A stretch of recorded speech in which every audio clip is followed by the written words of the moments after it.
Dans une conjoncture économique incertaine, les entrepreneurs et dirigeants doivent, plus que jamais, piloter leur activité avec souplesse et précision. Tension de trésorerie, masse salariale, patrimoine professionnel et personnel. Dans cette série, nos experts vous expliquent concrètement comment anticiper les risques et garder le cap, même en période de turbulence. Soyez les bienvenus, ce podcast est fait pour vous.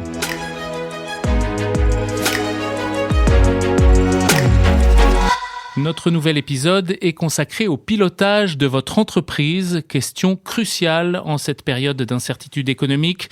Alors pour vous donner quelques repères, j'accueille le directeur de l'expertise comptable chez Rich Conseil. Bonjour Wilfried Verslip. Bonjour Bertrand, ravi d'être avec vous. Jusqu'où doit aller le rôle de l'expert comptable aux côtés du chef d'entreprise ? Alors Bertrand, l'expert comptable, il doit être avant tout le copilote de l'entreprise. J'ai un exemple précis, c'est un client que je suis depuis maintenant quelques années, un client qui détient des dizaines de restaurants et on est là pour lui au quotidien. Donc on fait une revue de performance tous les mois, ça l'aide dans le cadre de sa gestion et de son plan stratégique. Et on va même plus loin puisque on est membre de son board, donc de son comité stratégique où on est là pour prendre les bonnes décisions avec lui. Ça le rassure et c'est une manière de pouvoir gérer son entreprise de la manière la plus convenable puisque un dirigeant est souvent seul et c'est hyper important de pouvoir l'accompagner dans le pilotage de l'entreprise. Donc il a bien grandi. En 10 ans, il est passé d'un seul restaurant à 35 aujourd'hui. Donc on est fiers aussi de pouvoir créer de la valeur avec lui. Pour en arriver à ce niveau de partenariat que vous venez de décrire, il faut tout de même sacrément dépoussiérer l'image de l'expert comptable.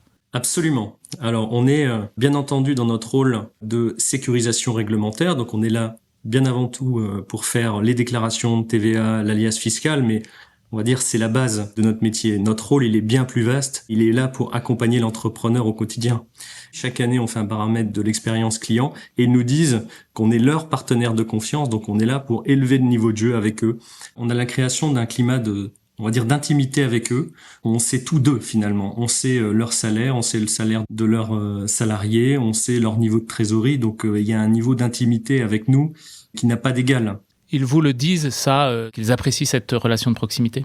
Oui.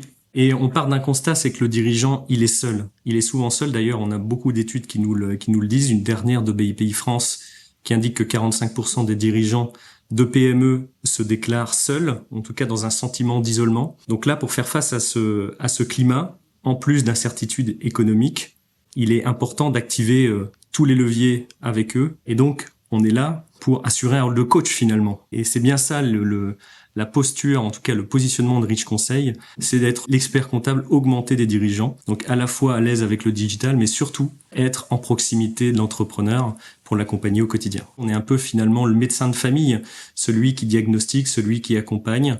Ça peut aussi toucher à des projets familiaux ou en tout cas semi-professionnels. C'est bien ça l'expert comptable augmenté, c'est être en proximité du dirigeant pour parler de tous les sujets avec lui.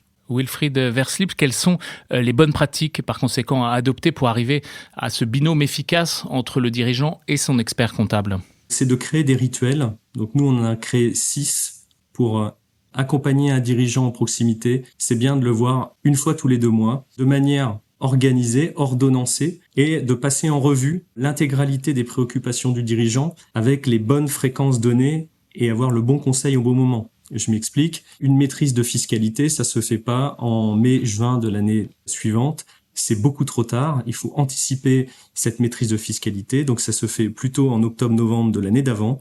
On commence par la stratégie et puis ensuite, on crée des rituels de pilotage, de revue des sujets de ressources humaines, le cas échéant, s'il a des salariés, une revue de la documentation juridique, en l'occurrence, si tout est bien couvert. Il y a une anticipation des sujets de retraite aussi, côté du dirigeant. Donc on est là aussi en termes de pilotage. Et finalement, on est co-responsable aussi de cette décision stratégique, puisqu'on est vraiment impliqué dans son intimité, dans cette décision stratégique. Donc on se sent aussi co-responsable de sa réussite ou de ses points d'amélioration. Très concrètement, tout cela suppose que le dirigeant et son expert comptable partagent en temps réel les indicateurs de la vie de l'entreprise. Et ça, ce n'est pas encore en place partout. Effectivement. Aujourd'hui, la maîtrise de la data est le facteur clé de succès. Je prends l'exemple, typiquement, le client voit son solde de trésorerie tous les jours avec notre outil de gestion. Donc, s'il a plusieurs banques, il voit l'essentiel de ses flux bancaires. On voit aussi si la compta est à jour, et c'est bien le sujet, et si ses paiements sont à jour. Donc, plus les flux sont à jour et plus on les voit et plus ils sont lisibles et plus on va être proactif dans l'anticipation des difficultés le cas échéant. Donc, il voit son solde de trésorerie, sa facturation est gérée sur l'outil de gestion, donc il voit ses encaissements prévisionnels. Ses achats sont aussi gérés dans l'outil de gestion, donc il voit ses décaissements prévisionnels, donc il peut piloter sa trésorerie en temps réel et il peut identifier, le cas échéant, des difficultés passagères de trésorerie. Et l'avantage, c'est que nous, on les voit aussi, donc on peut aussi copiloter en temps réel avec le dirigeant. La réforme de la facturation électronique prévue pour 2026 pourra aussi donner un coup d'accélérateur à cette circulation nécessaire des données. Absolument. On va avoir l'obligation de recevoir les factures en mode électronique en septembre 26 et en septembre 27 pour les émissions.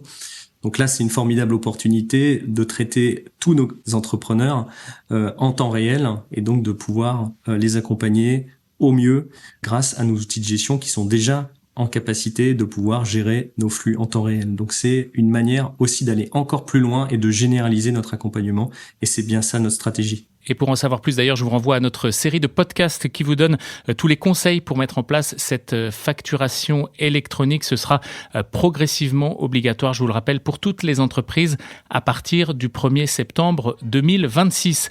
Merci Wilfried Verslip, directeur de l'expertise comptable chez Rich Conseil. Merci Bertrand. Et merci pour votre écoute. Ne ratez pas notre prochain épisode, le 5e. Nous regardons que faire lorsque votre entreprise traverse des difficultés et vers qui vous tournez.